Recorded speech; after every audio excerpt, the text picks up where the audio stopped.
Amos, chapitre 1.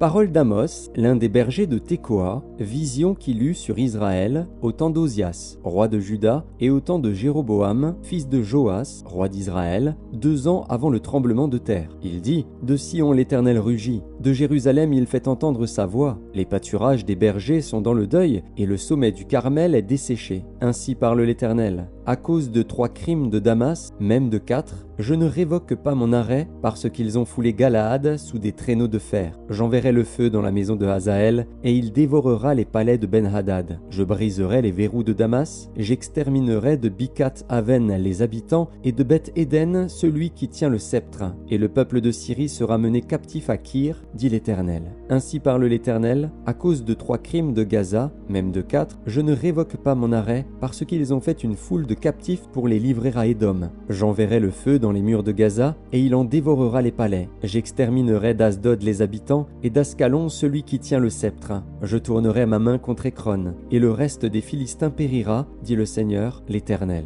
Ainsi parle l'Éternel. À cause de 3 crimes de Tyr, même de 4, je ne révoque pas mon arrêt, parce qu'ils ont livré à Édom une foule de captifs sans se souvenir de l'alliance fraternelle. J'enverrai le feu dans les murs de Tyr, et il en dévorera les palais. Ainsi parle l'Éternel. À cause de 3 crimes d'Édom, même de 4, je ne révoque pas mon arrêt, parce qu'il a poursuivi ses frères avec l'épée, en étouffant sa compassion, parce que sa colère déchire toujours, et qu'il garde éternellement sa fureur. J'enverrai le feu dans Théman, et il dévorera les palais de Botsra. Ainsi parle l'Éternel. À cause de 3 crimes des enfants d'Ammon, même de 4, je ne révoque pas mon arrêt, parce qu'ils ont fendu le ventre des femmes enceintes de Galaad, afin d'agrandir leur territoire. J'allumerai le feu dans les murs de Rabat, et il en dévorera les palais, au milieu des cris de guerre au jour du combat, au milieu de l'ouragan au jour de la tempête, et leur roi s'en ira en captivité, lui et ses chefs avec lui, dit l'Éternel.